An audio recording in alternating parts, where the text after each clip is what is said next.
for choosing to spend a nice sunny Saturday afternoon looking at their computer screens. Just a very quick bit about myself. I'm a friend of the Fusilier Museum. I've got no huge experience of Gallipoli, and I live in Leamington. To my shame, I don't really know a vast amount about Warwick. So when we do take questions, then please do keep that in mind, and we'll endeavour to answer our questions, but please forgive us if there's any partial knowledge.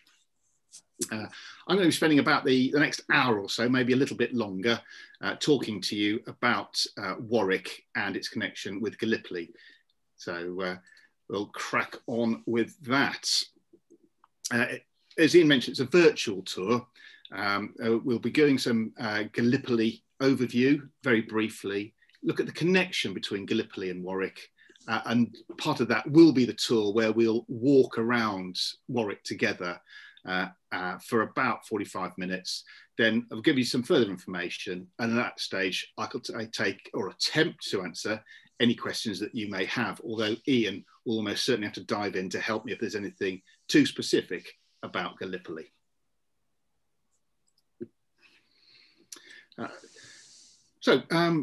The original plan for this was to generate some money for the Fusilier Museum, and doing that by doing a walk around the lovely town of Warwick for free, but the idea would be to ask for some donations at the end, which would go into the museum's coffers.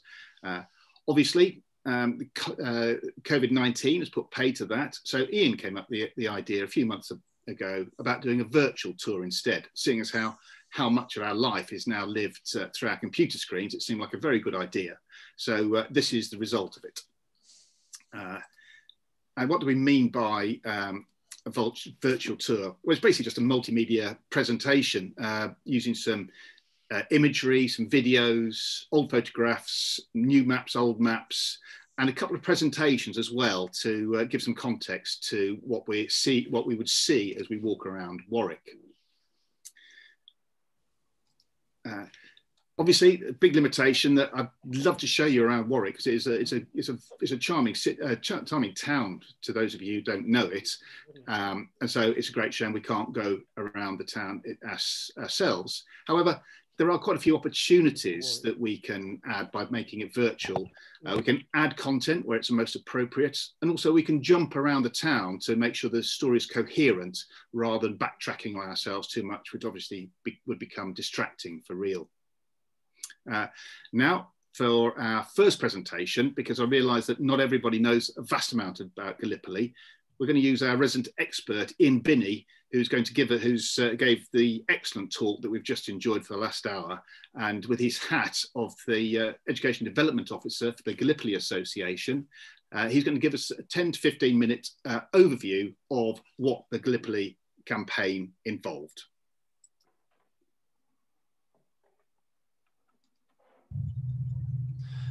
So first of all, where is Gallipoli? There's a map of it, as you see, the Gallipoli Peninsula marked there, and the Sea of Marmara, and the Dardanelles, the channel, the Dardanelles leading into the Sea of Marmara. And you have the Turkish capital, Constantinople, and that was the Allied objective. You see the Black Sea, and north of the Black Sea, you see a route to Russia, one of the allies. So the main events of the Gallipoli campaign, initially it was a naval attack. It was meant to be purely that, and a hope to knock Turkey out of the war by bombarding that capital we just see in Constantinople. But in the end, the Allied forces had to land at Helles and Anzac, and eventually at Suvla. They tried to break out from those, failed, and then there was an additional landing in Suvla, which led to the August offensives. There was a last major offensive on August the 21st, which was very unsuccessful, and the culmination of that failure and other events led to the evacuation of Allied forces, and therefore a Turkish victory. So the strategy, as I said, initially a naval attack, It was a victory back in London and in Paris for the Easterners who thought they could win the war elsewhere beside the Western Front. They could then knock out, they planned to knock Turkey out of the war by simply bombarding Constantinople, and Turkey, being a prop of Germany, would then surrender, and that would then lead to other props, for example, Bulgaria, also being defeated. And there was also an element to providing an easier supply route to Russia. Could it ever have succeeded? Probably not, with the amount of resources that were put into it. And that's been an ongoing view of historians and politicians, that it would never have succeeded with the amount that was put into the campaign. So, talking about the first Turkish victory, because overall it was a Turkish victory, of course. 2 large-scale naval attacks on those dates that I put there, both failed because the Allied ships were damaged or sunk. A number of Allied ships were damaged or sunk by hitting mines. The Turkish shore guns, either side of the Dardanelles, prevented mine sweeping by the Allies, and eventually the decision was made to land the Mediterranean Expeditionary Force to nullify those guns. And Sir Ian Hamilton, who had a very good track record, had been very successful in the Boer War, he was put in charge. And to start with, it was just that was the limit of the objective, to nullify those shore guns. But as often happens, there was a great deal of mission creep. But of course, while all this was going on, the Turks had plenty of time to prepare. And the Turkish view, of course, a great victory, rightly so, celebrated on the 18th of March rather than on Anzac Day, April the 25th, because of Turks who manned the guns and defeated the Allied naval attack. And before we look in a little bit more detail who was there, not just the Australians, it's often associated with Australian and New Zealanders, rightfully so, because it's very important in their culture. But the majority of the 500,000 or so troops there were British Irish, with a strong contingent from other parts of the empire. We tend also to forget the French. There was about 50,000 French troops there. They also forget it. The French forget it. It's virtually unknown in modern day France, the Dardanelles. The first divisions that were involved were regular divisions, but then as I spoke of mission creep, more and more divisions were put in by particularly the British, including newly formed Kitchener divisions. So the landings, it was a successful, whatever we might think of the outcome of the Gallipoli campaign, it was a successful amphibious landing in the face on 2 of the beaches, V Beach and W Beach at the southern tip, called Helles, in the face of very fierce resistance. As I said there, very heavy resistance on 2 of the British beaches, and the Lancashire Fusiliers won 6 VCs, said before breakfast, early in the morning on W Beach. 3 other beaches, very light casualties, but as often happened in this campaign, lost the opportunity to exploit the success. The troops who landed on the other beaches didn't push on to help those struggling at both V Beach and W Beach. But the 2 Warwickshire regiments, the Yeomanry and the Royal Warwickshire Regiment, were not involved at this stage. And there's a map of the peninsula. You see Helles down at the bottom there, the southern end of the Gallipoli Peninsula. The Dardanelles is the strip of water between them. There, Achi Baba, you can just make out, is the objective for the first day. The Allies got nowhere near it. You see the line drawn there, south of Krithia, that's as far as they got. We'll be talking about Suvla Bay and Anzac in a moment. Very famous painting there of V Beach when they landed. A lot of British and Irish regiments, a number of British and Irish regiments landed, or battalions rather, landed from the SS River Clyde. The Anzac landings, they didn't fare too well either, basically because they landed too far north and ended up in very, very difficult campaign. It really was, the Dardanelles was a series of one natural fortress after another.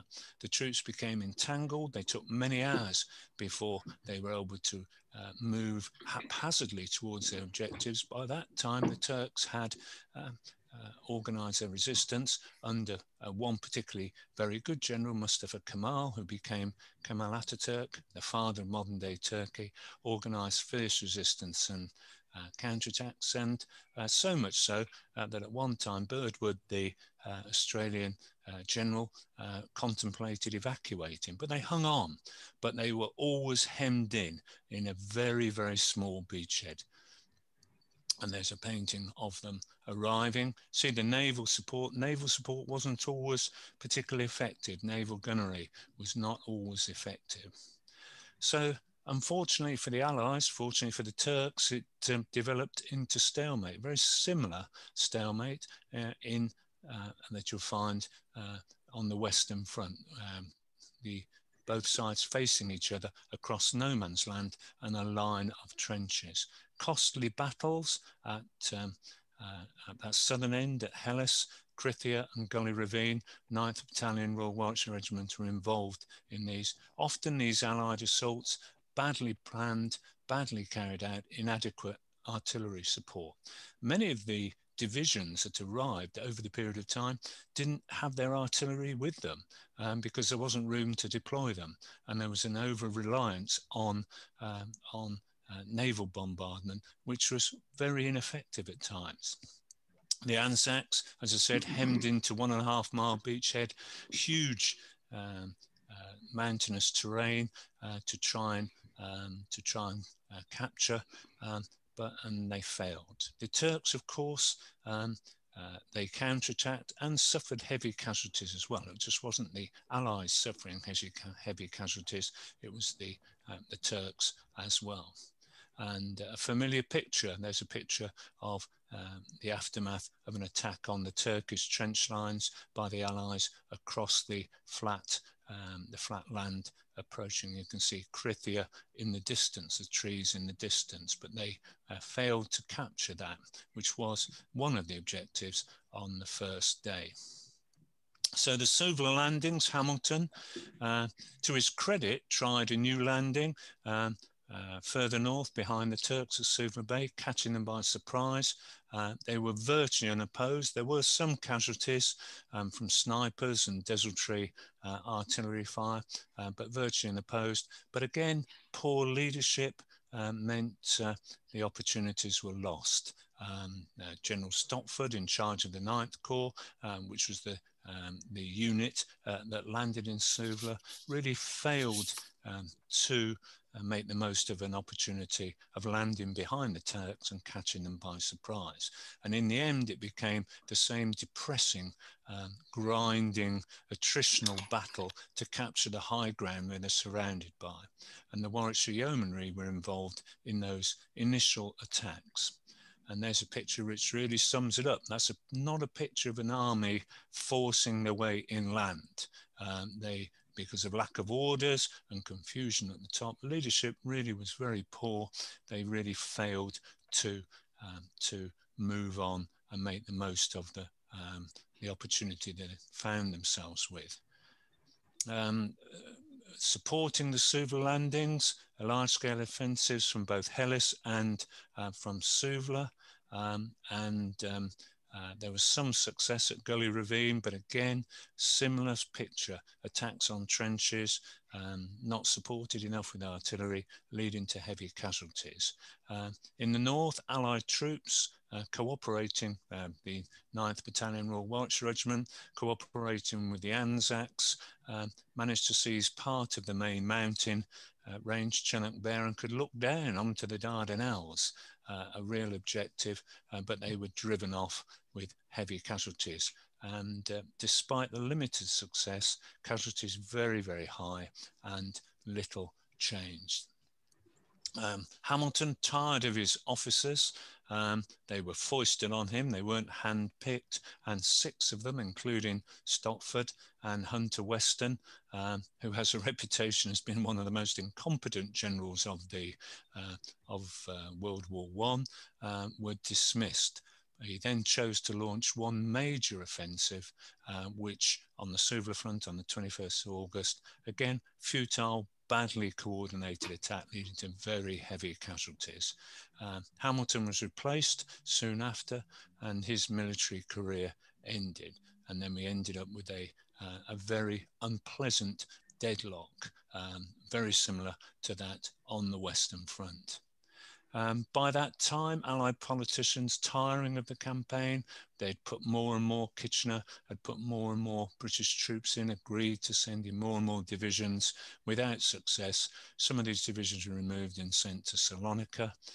Casualties, despite the fact the campaign was petering to an end, continued to mount in the usual way in trench warfare. Disease was rife, particularly dysentery. For example, Clement Attlee served there in the Manchesters, and he suffered very badly from dysentery, but recovered to be one of the last people ever, the last soldiers rather, ever taken off. And both of the regiments, the Yeomanry and the Royal Warwickshire Regiment, suffered, the 9th Battalion suffered continuous casualties in this period. And there's a picture of this sort of trench warfare that we're familiar with the Western Front, and was replicated very much so at Gallipoli. Ironically, the best managed aspect of the campaign was the departure, evacuating, caught the Turks by surprise. Some apologists for Gallipoli seem to believe that justified the whole campaign. I can't agree with them.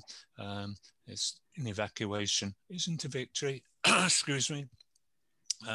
Suvla and Anzac in the north evacuated in December, Helles finally in January. There were no Allied casualties, so it was a major achievement. No Allied casualties in that evacuation, but masses of equipment was left behind, much of it deliberately blown up, made unserviceable, and sadly hundreds of horses, if not thousands of horses and mules were slaughtered as well.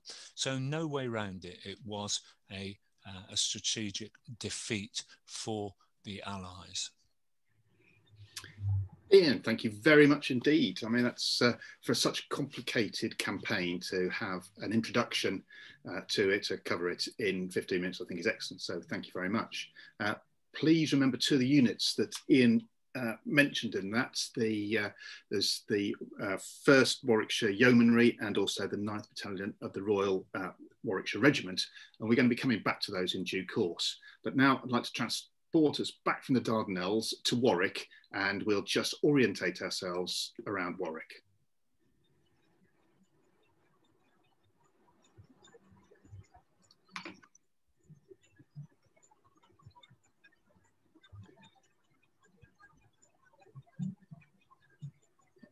For those of you who've not visited Warwick, it's a fantastic place to visit, and this is literally a quick flying visit to show you the layout. And for those of you who live there, you might not have seen this viewpoint before. So there's Warwick in the Midlands. The most famous part of it is the castle, which sits just above the River Avon. To the north of it is Priory Park, and the main part of the city, of the town, runs from Eastgate along Jury Street to Westgate and the world famous Lord Leicester Hospital. Out to the west of that, you have the racecourse, and then further west, little village of Hampton Magna. There's the bypass, the A46, and the new development of Woodlows Park greatly expands it. Leamington Spa out to the east, with the canal and railway line running through. If we zoom in a little bit now, and this will show you the medieval part of Warwick, which is effectively in the foreground now. It's on a hill, and it's been populated for thousands of years, and Warwick itself first set about 900 AD. We're now going to come just to the east of the town and to our first location, and that is St John's House. This is where we're going to start our tour.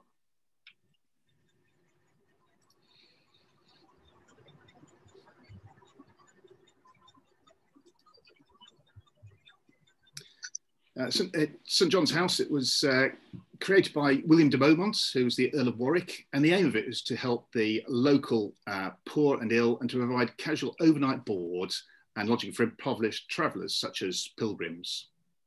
The current house dates from 1666 and is in the Jacobean style, but other parts are a bit older than that.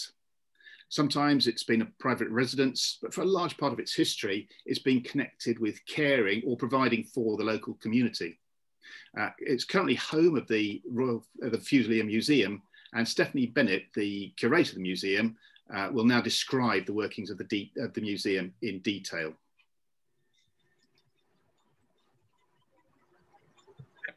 Thank you for your interest in the museum. So, what is the museum and what does it do? Most of you will know that the full title is the Royal Regimental Fusiliers Museum, brackets Royal Warwickshire. The shorter title is the Fusilier Museum Warwick. The museum is currently located at St John's House, which it moved to in 1961 from Budbrook Barracks near Warwick. It tells the story of the County Infantry Regiment from 1674 to the Fusiliers of today. It is the spiritual home of the Royal Warwickshire Regiment. During the First World War, 47,500 men served in the Royal Warwickshire Regiment. Many new battalions were created for the war effort. Some battalions of the Royal Warwickshire Regiment went to the front, and others trained men in England to fight overseas. Over 11,500 men died from the regiment in the conflict. So, where did the Warwicks fight in World War I? The Royal Warwickshire Regiment fought in several different theatres of war. This included the 9th Battalion in Gallipoli before going to Mesopotamia. The 9th Battalion is unique as it was the only battalion of the Royal Warwickshire Regiment to fight in Gallipoli. The other battalions were in Europe, on the Western Front, in France, Belgium, and Italy. So they fought in the major battles of the Somme and Ypres, as well as others. Field Marshals Slim and Montgomery both served with the regiment in World War I. Slim was injured in Gallipoli, and Montgomery was very badly wounded in October 1914. Both officers went on to play a very important role in World War II. There are 13,000 objects in the regimental collection. Some of them show the historical link between the county and the regiment. This may be soldiers being born and living in the area. It may also be photographs of where the regiment was based, such as at Budbrook Barracks, which is now Hampton Magna housing estate. Unfortunately, the museum does not have that many objects relating to Gallipoli and the 9th Battalion. In this display case, you can see Lieutenant Slim's revolver, which he used at Gallipoli, and the luggage label used on the ship that took him back to England to recover after being wounded. Looking ahead, the future of the museum, it is currently closed due to COVID, and also preparing to move to Pageant House in Drury Street, which is a more central location in Warwick.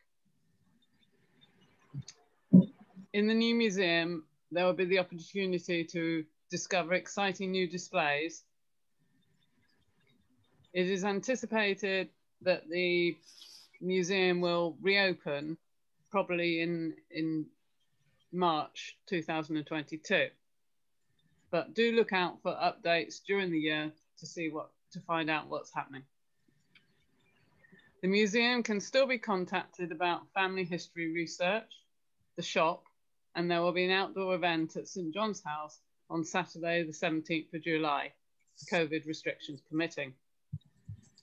You can also support the museum by becoming a volunteer, joining the Friends organisation, and donating to the museum via the website or on the GoFundMe site. You can also follow the museum on social media. We have Facebook and Twitter pages. For more information about the museum, please also see our website. Thank you for listening. Stephanie, thank you very much.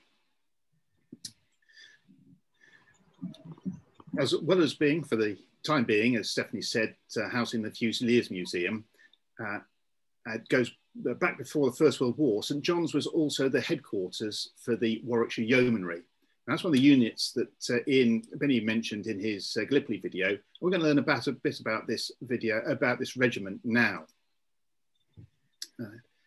So, who were the yeomanry? This comes back to the medieval concept of farmers following their lords into battle. They were created to defend against French invasion during the Napoleonic Wars, and then used to keep the peace and quell riots. Think about Peterloo, and also to escort the condemned to the gallows, and they did that at Warwick. They had to provide their own horses, but uniforms and weapons were provided from local subscription. Turn of the previous century, the Boer War saw need for mounted infantry in South Africa.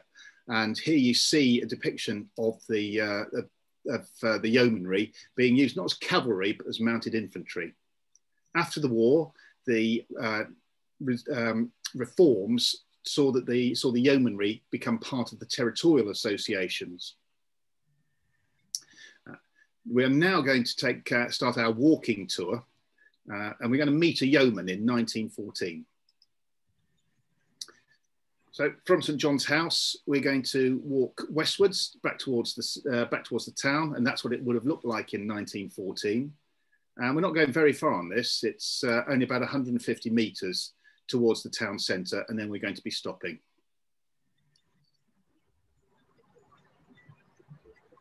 So just into Smith Street, one of the main commercial streets in Warwick. And here's Ian Binnie again. Behind me is 51 Smith Street, home of William and Alice Beach. Their son, William Garfield, was born in 1884. The 1911 census shows him living here on his own, and he was a butcher. He was also a member of the 1st Warwickshire Yeomanry, B Squadron, a part-time soldier who had enlisted for 4 years and did 15 days of camp.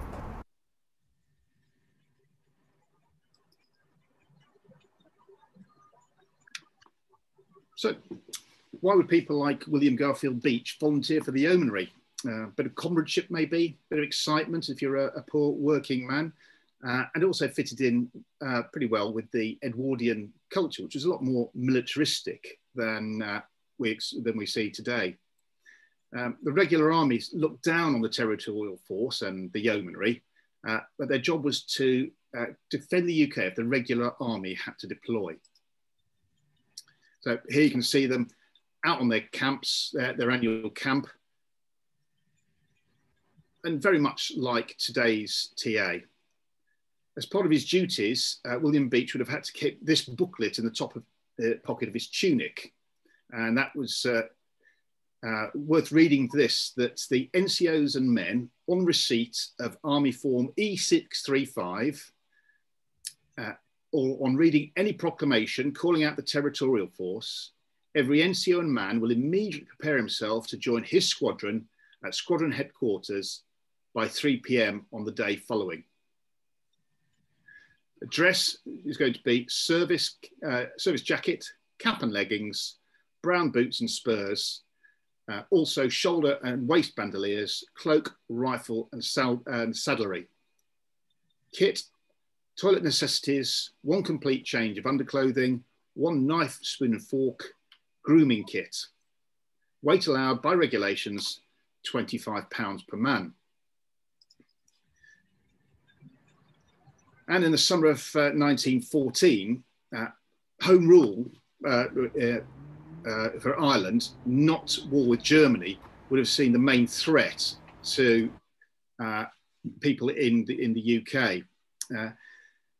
Events really sprang out of control on the August bank holiday of 4th of August, and the mobilised telegram was duly sent out. This little video now is going to follow William Beach on the journey he would have made once he received that notification of mobilisation.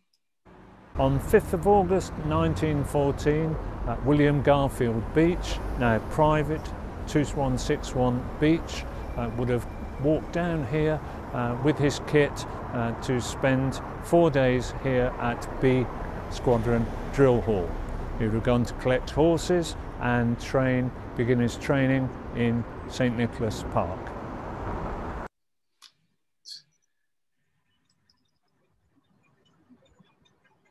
So once the squadron had prepared at local level, then the regiment was concentrated as the 4 squadrons joined to form the complete regiment.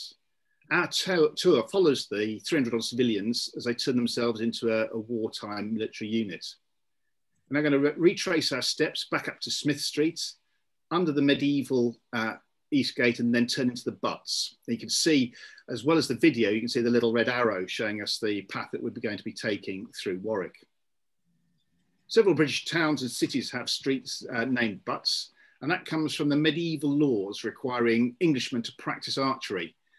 The butt as a mound behind the target, and these in towns and cities were put in a safe place to avoid obvious dangers. In Warwick, the butts were running along the town wall, so hence why the name has stuck. We're going to follow B Squadron's footsteps up the butts on the 10th of August, as Ian Binnie will explain.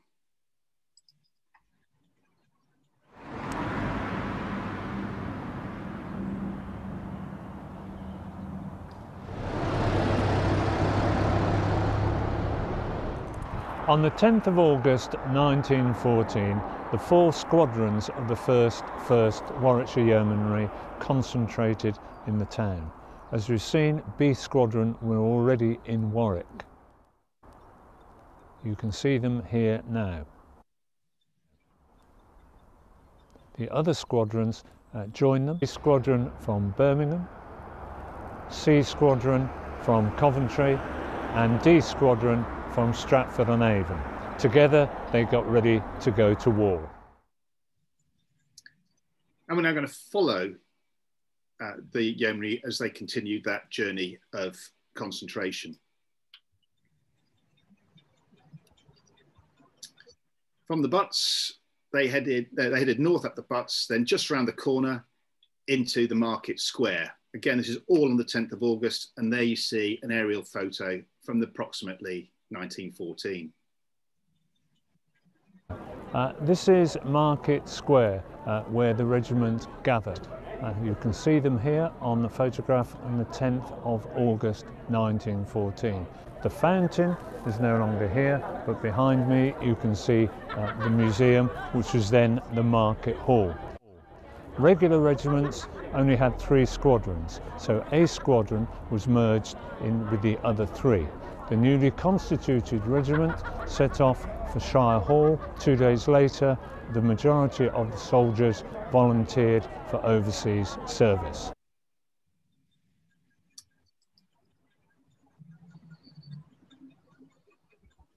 So we've seen so far that the Yeomanry were mobilised on the 5th, concentrated on the 10th, and then from there they went out to the park to train, and then 13th of August, they boarded trains for East Anglia, where they were brigaded with other yeomanry outfits at Bury St Edmunds.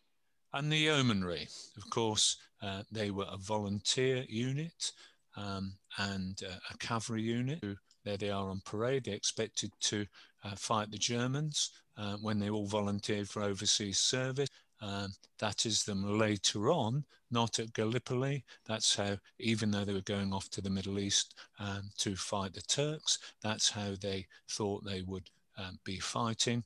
But they didn't, and I'll come back to that. They formed part of the 2nd Mounted Division under Major General William E. Peyton. He was an infantryman, which was useful, as we'll find out in a moment.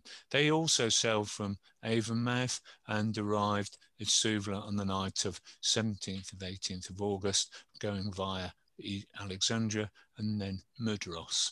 And that's what a cartoon version, but very realistic, as they ended up fighting on foot, which is why it was perhaps better that they had an infantry general in charge. And there's a picture, a rare picture of them actually on the beach at Suvla. And you see there, Suvla, I'll mention the Salt Lake in a moment, Chocolate Hill and Scimitar Hill, both names that are really etched into the psyche of the yeomanry. So on the 21st of August, I've already mentioned that attack, that futile attack. They were ordered to support it. It already had other units had suffered very severe casualties from Lalababa across that salt plain to Chocolate Hill, and they were then to go from Chocolate Hill to attack Scimitar Hill. A Turkish artillery officer said that they presented a target such as artillerymen thought impossible outside the world of their dreams. The 2nd Mounted Division marching slowly on foot across that salt plain. On reaching Chocolate Hill, they then continued towards Scimitar Hill and another position called Hill 112. They were thrown into attack without having any chance to reconnoitre or gather their reserves. Part of the hill was captured, but the surviving yeomanry came under very heavy fire from the Turks. Remember, the Turks were always above them, and by the time they were withdrawn to Lalababa, they had suffered severe casualties. They saw service in the trenches and then evacuated in December 1915, but survived as a unit and went on to serve with great distinction in the Middle East. And that's a photo by Caton Woodville of the attack on Scimitar Hill. It doesn't show the yeomanry, but shows British troops attacking. And one feature of this attack was the gorse caught fire, burning the wounded. There is a famous picture of the 2nd Mounted Division crossing the Salt Lake. You see Chocolate Hill and then Scimitar Hill in the distance, but what an open target they were. There's an actual photograph. It isn't actually the Warwickshire Yeomanry, it's another yeomanry regiment crossing the salt flats. And unfortunately, the result was very, very heavy casualties. And there you see an ambulance unit. So just to read 2 extracts about this, the involvement of the Warwickshire Yeomanry in this attack. One is by Philip Campion, and he wrote this description of the battle in 1919 when he had fortunately survived. On the 21st of August, there was another great offensive to drive back the Turk. It was our duty to march from the coast to part of the line in front of Chocolate Hill. To get there, the route lay across a dry salt lake, absolutely open country. We were indeed meant to draw off the enemy's fire from the front line. I'm not sure that was part of the plan. They suspected it was, that they were thrown in, create such an easy target that the Turks would switch attention from other attackers. I don't think that actually happened. At 3 o'clock, we set off, 3 o'clock in the afternoon, that is. The whole of the Warwickshire Yeomanry leading the way in line of troops, columns, a splendid target. Their guns let us have it about half a mile, then the fun began. A terrific barrage of shrapnel was put up, which seemed impossible to get through alive. Our comrades were falling all around us. 2 miles of this, then those that remained gained the first shelter, Chocolate Hill, the roll call and breathing time before the next advance. But they were, of course, thrown quickly into the next attack with very little breathing time. The Tate Letter, this letter was published in the Midland Daily Telegraph on the 11th of October 1915, written by Sergeant Major Tate. And whoever he sent it to, the letter to, sent it to the newspaper. And he writes, the attack of the Warwickshire Yeomanry was made across 3.5 miles of open plain, commanded by the enemy's artillery. At first, the shells began to burst in singles, then in 3s and 4s, then in dozens, and were in the thick of it. Men began to fall on all sides, some wounded, some killed. We kept on, however, and after 3/4 of a mile of marching, we found ourselves at the bottom of the hill. We threw ourselves on the ground out of sheer exhaustion, for you must remember being taken straight from our horses and put on our feet. I cannot tell you what my feelings were coming across. All I know, I saw my comrades falling all about me and expected to go down at any moment. And I remember nothing more until I found myself on the hill and not wounded. I started out with 147 men and 95 answered the roll. And then the full meaning of war came to me. I'm not ashamed to say I cried like a baby, and I was not the only one. Some of my best friends had gone. It's a very sad recollection there of the battle. And there's a picture from the museum, from the Warwickshire Yeomanry Museum, of the yeomanry in the trenches. As I said, they'd expected to go into battle on their horses. That didn't happen. And that is it. Powerful stuff. Thank you, Ian. So to continue the yeomanry story then, as you've heard, they were evacuated, they landed, they served as infantry at Gallipoli. And what we're going to do is just now use a bit of Google Earth just to follow that landing that Ian has described so dramatically. You can see Dardanelles, you can see this very much bears up onto the map that Ian showed you. So they are landing on a beach, and you can see just ahead, Chocolate Hill, Green Hill, Scimitar Hill, and in the distance, Junnock Bear. And this is the path they would have followed across the Salt Lake, where they were shelled so badly. And then the fighting that took place as they moved from Chocolate Hill up to Green Hill. And you can see Scimitar Hill up along the ridge in the distance.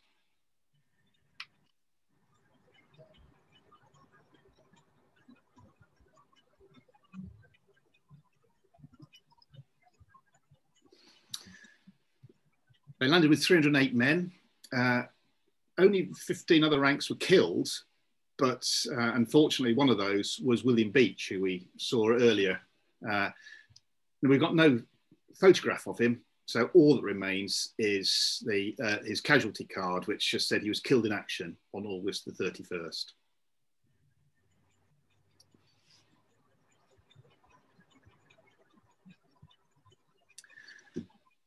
Once they were evacuated from Gallipoli, they went to Palestine, where they served as cavalry this time with great distinction.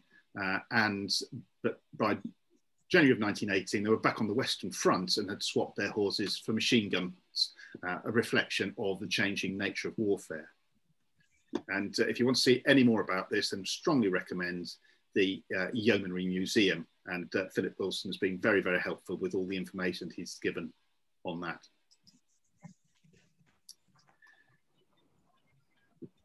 Now, just to finish the Yeomanry tour, we're going to head out of the Market Square, turn left down Swan Street,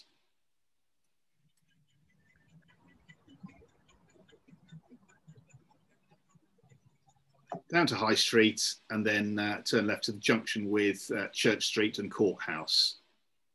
And that building you see just on the far side of the junction is Church House, and beneath that is the Warwickshire Yeomanry Museum.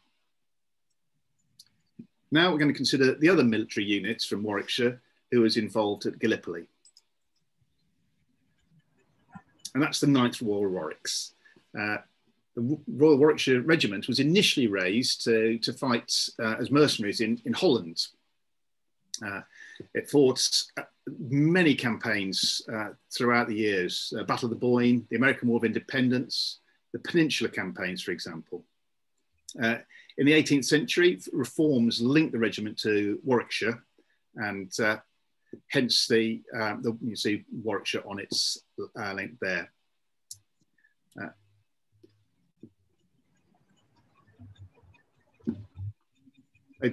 They spent plenty of time out and about on the empire, defending the empire and acting effectively as a colonial police force.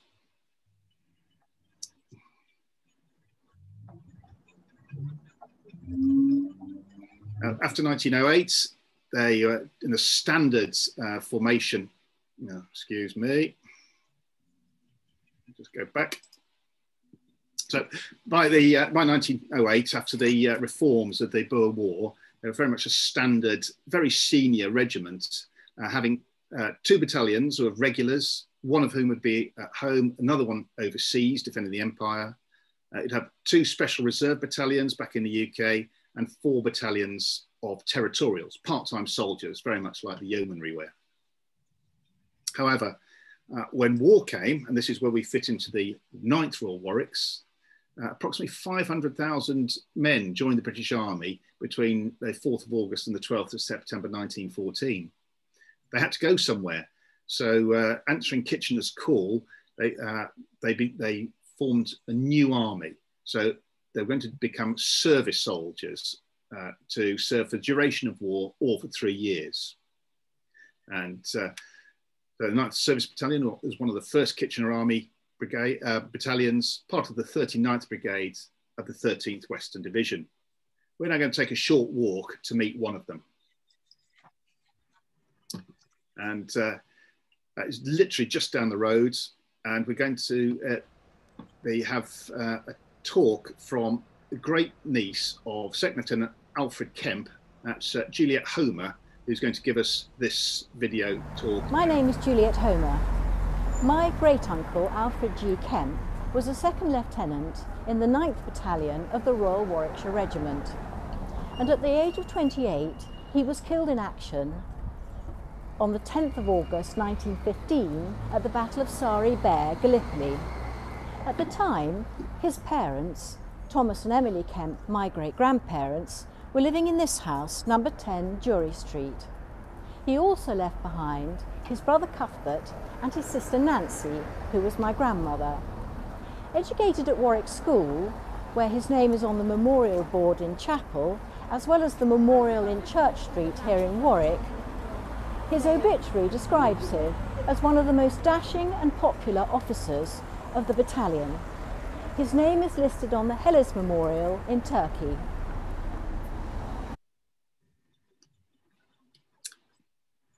Thank you very much, Juliet. And from one of the officers, we're now going to go to the other end of town and meet somebody else, also at the 9th Royal Warwicks. So, retracing our steps from Jury Street, we're going to head west along High Street, past the Westgate and Lord Leicester, all the way down to West Street. Number 91, and Ian Binnie is going to take up the story there. This is 91 West Street, home of Percy Hutchison Reader, now part, as you see, of the Charter House Bed and Breakfast. Percy was born here in October 1895. The 1911 census shows him living here and working for the Daimler Company.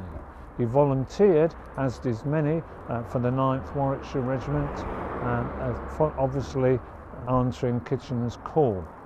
We have no record of this because, unfortunately, the records were destroyed in the Blitz in 1940.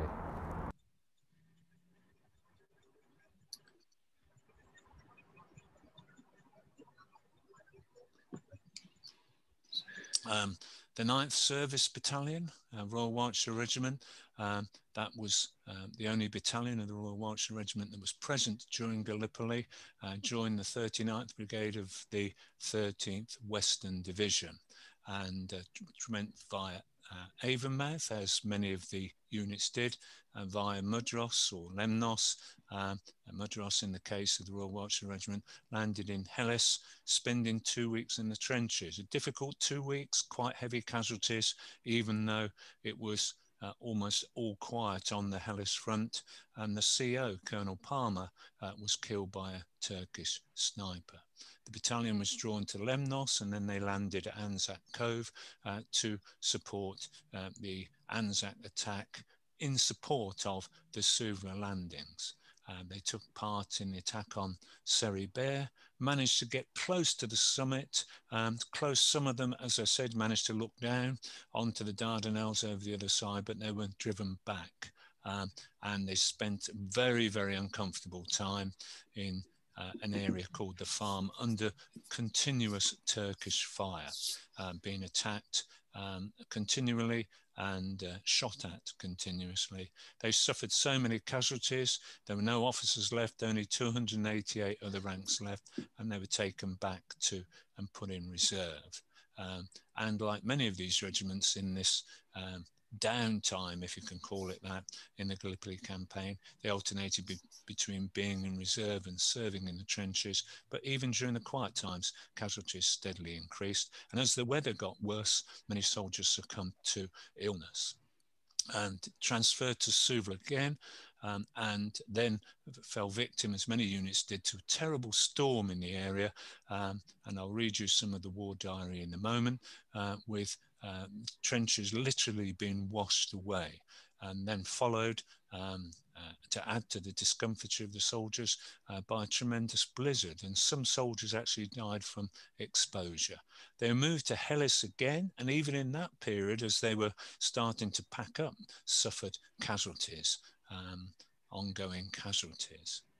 And there is a map showing the area that they were fighting on. You can see Sari Bar, and they got virtually to the top of that, but you see the area, the farm there. So the war diaries, I'm going to read 3 extracts from the war diaries. Firstly, the 10th of August 1915. Remember, this is whilst they were at the farm.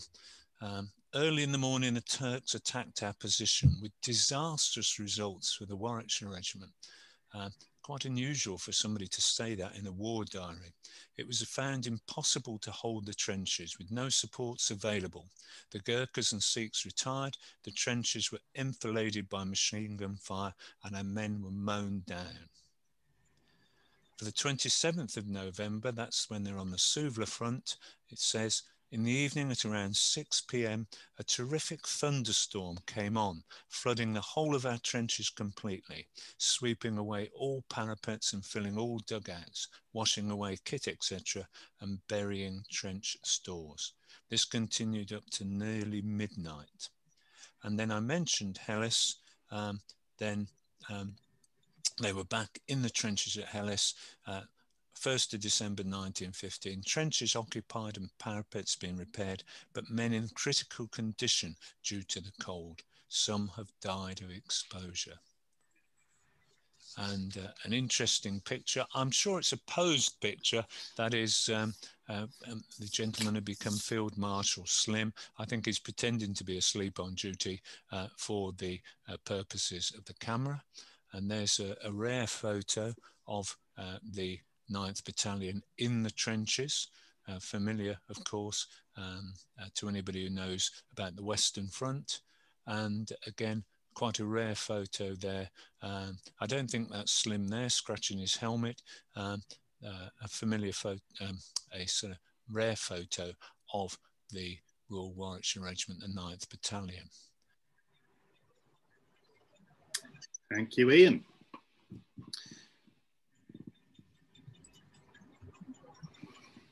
So, as Ian said, on the 9th of August, they made their assault on Chunuk Bair, and on the 10th of August, the Turks counterattacked. We're now going to visit the path that the 9th Warwicks took.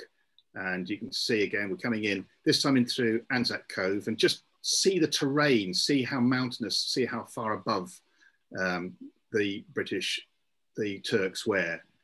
And this is where they made their assaults up onto Chunuk Bair. And if you look just at the top of the video there, you can see the Dardanelles tantalizingly close in the distance. However, they were forced back off that by the Turkish counterattacks to this area of the farm where they suffered such appalling casualties. They were open on both flanks and so had MG machine gun fire from either side. Those 4 days that they were in action cost them 416 casualties, half of those killed or missing, half wounded, and that's out of a nominal 800 men in the battalion. at the end of it, when they came off the hill, they were led by a sergeant major, every other officer being killed. We've already heard from Juliet Homer that Alfred Kemp was killed in that fighting. Unfortunately, so was Percy Reader. But just to give an idea of how the regiment suffered, the 13th Division suffered. It had taken 5,500 casualties out of its landing strength of 10,500. Of the 13 battalion commanders, 10 of those were casualties. So this was appalling fighting, and the conditions that, as Ian mentioned, were appalling just to live in. So people were just as likely to become ill as they were to become wounded. But that wasn't the end of the 9th Warwick's War. It got quite interesting after that. They were sent to Mesopotamia. And one of the First World War's lesser known campaigns. This was run by the British Army in India, and what started as a quick, successful mission to secure the oil supply from the Persian oil fields, which are vital for the Royal Navy's dreadnoughts. This turned into a classic example of mission creep, and it was a sprawling, wasteful conquest of what we now call Iraq. As we've already heard in Ian's previous lecture today, the 9th Warwicks arrived in time to join the doomed attempt to lift the Ottoman siege of Kut, where the 6th Poona Division had to surrender at the end of April. The Royal Warwicks, after 1 month attempting to lift that siege, had 200 effective men out of 800. They were resupplied and reorganised over the winter, and then made the successful assault on Baghdad, and then even further up to Mosul. That's the same Mosul that ISIS captured a few years ago. And one of the more bizarre campaigns of the First World War, General Lionel Dunsterville, Dunster Force, attempted to defend the Armenian government from Ottoman and German assault up in this area, up by the Caspian Sea. Initially just 350 men. These were then reinforced by the 39th Brigade, so hence the 9th Royal Worcesters. 9th Royal Warwicks. And their job was to train the Armenian forces, but also to help defend the oil fields around Baku.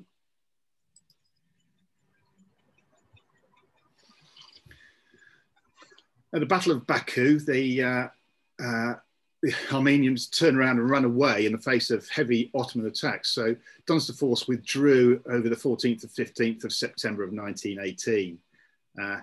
However, 5 Warwickshire men called Tbilisi, that corner of foreign fields, and one of the more unheard of Commonwealth war graves.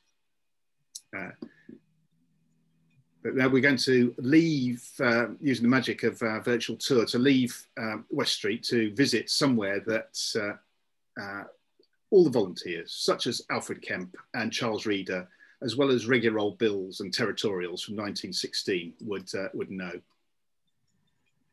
And we're going to fly out to the west. And after the, from West Street to Budbrook Barracks. After the Childers and Cardwell reforms in the late 19th century, barracks sprang up all over the UK. Usually at a safe distance outside homes to minimise the squatters disturbing the good civilians. Built very much to a same standard, those at Budbrook would have looked very similar to these pictures that we're showing now. And you can see where the parade square is in Hampton Magna now.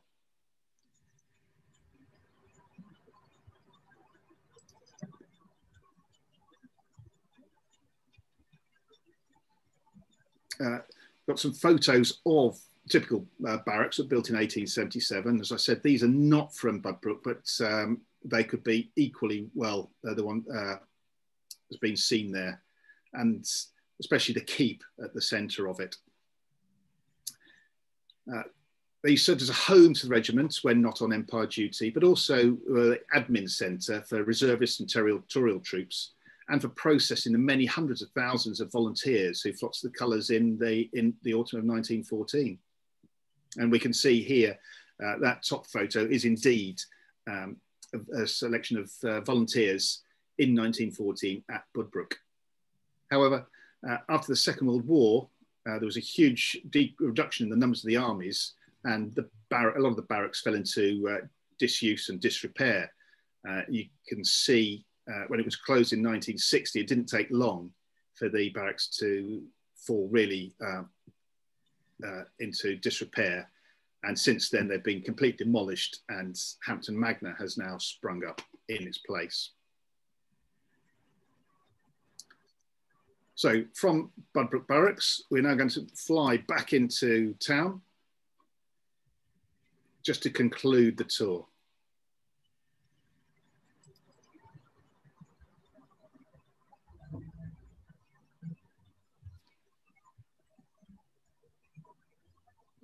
As we come across the race course, we're going to come to one of the major buildings in Warwick, and that's St Mary's Church, the collegiate church in the town. And very lucky to be granted access, even during COVID, to the museum, to the church. We're very grateful for them, because it's a quite remarkable building, and with a close connection to the Warwickshire Regiment and also the Yeomanry as well. And we've now got Lieutenant Colonel John Rice, who's chairman of the trustees, is going to give us a tour of the church, and in particular the Regimental Chapel.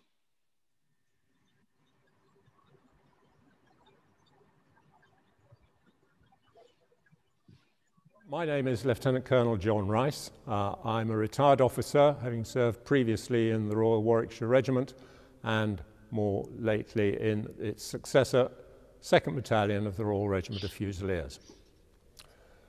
We're here in the Collegiate Church of St Mary's in the centre of Warwick, and behind me is the Regimental Chapel dedicated to the Royal Warwickshire Regiment. The chapel has been linked to the regiment for decades and decades, as evidenced by the memorial plates to past commanding officers and colonels of the regiment. But it was not until 1952 that the chapel was formally dedicated to become the Regimental Chapel of the regiment. This church is the spiritual home of the Royal Warwickshire Regiment in its home county. This is an important place to remember. And of great importance, above my head, are the regimental colours. These are the heart and soul of any regiment, and the colours suspended in the ceiling behind me represent previous regiments and battalions of the Royal Warwicks items. So when they are first issued to a battalion, they are consecrated by a man of the church, and at the end of their useful life, which is normally 25 years, they are normally laid up in church, suspended from the rafters, or otherwise displayed, where they there quietly decay over the decades. And a visitor to St Mary's to look at the colours behind me will see this in action. Some of the older colours are becoming very, very threadbare, whilst the newer colours, those of the 2nd Battalion of Fusiliers, which were laid up in 2016, are the latest and newest set of colours. Each regiment has two sets of colours. Firstly, you have the Sovereign's colour, currently the Queen's colour. This is based on the Union flag, and embroidered on it are the names of those battles from the First and Second World Wars in which the regiment saw action. Then there is the regimental colour, and that records the actions and campaigns outside the two great wars in which the regiment served. The colours are also a memorial to those who served in the regiment and who gave their lives in the service of Queen and country. So therefore they are of huge importance, and they are always treated with the most enormous respect, from the sovereign downwards. And as an aside, if you watch the trooping of the colour, when the colours are marched past Her Majesty, if you watch carefully, you will note that she acknowledges their passing with a nod of the head. In addition to the colours behind me, a very special item, again hanging from the wall, is the Garter Banner of the late Field Marshal Viscount Montgomery. Normally, this would be laid up in Windsor Castle, where his funeral was held, but as his instruction and insistence, he decreed that it was to be hung in this church. And we're greatly honoured to have that banner with us. Now, while of course the focus of memorials is very much on the losses of the two great wars, we in the regiment do not lose sight of the fact that many soldiers have died in more recent conflicts, both in Northern Ireland and more recently in Afghanistan. And particularly we remember those who were lost in one incident in Helmand province in August 2009, and whose names are recorded in the chapel behind us. Thank you very much. And now we're going to move away from St Mary's, not far. It's very much sticking with the theme of remembrance, just down to Church Street, no more than 40 yards. And here's an old photo from 1914, which I do like, of a church parade. And then here's one from roughly the same place. If you just notice the red circle, what's missing, because that was the War Memorial, obviously after the war. So it wasn't there when those troops were marching past in 1914. And it's interesting to contemplate how many of those men may well be commemorated on the War Memorial. In terms of the War Memorial itself, it was unveiled on the 10th of July 1921 to a crowd of some 5,000 people. It's a tall, slim spire of Portland stone and is in the form of a cross of Eleanor. It includes the arms of Warwick, Leamington, Coventry, Stratford-upon-Avon, amongst others. And it also has the symbols of the county of Warwickshire, the Swan of Avon, the Dun Cow, the Bear and Ragged Staff, and the Antelope, emblem of the Royal Warwickshire Regiment.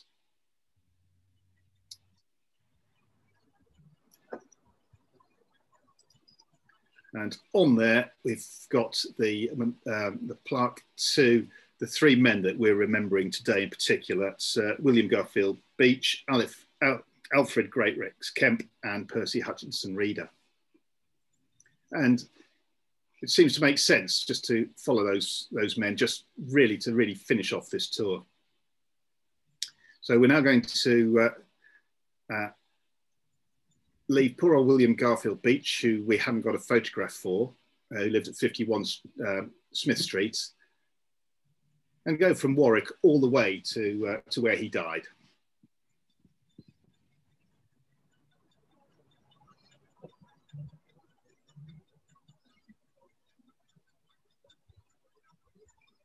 All the way, coming in across the island of Imbros, across the Salt Lake, and to Green Hill that we heard about earlier.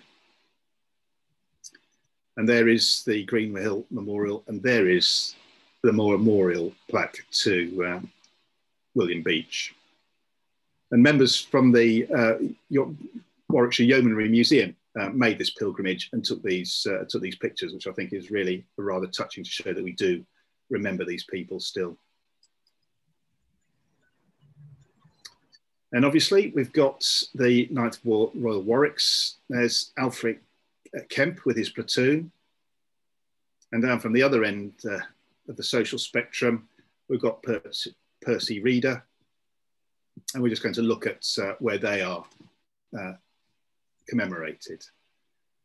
And you can see up the top, the farm there, at the top of the video, but unfortunately neither of their bodies were found when they died on the 10th of August in that terrible fighting.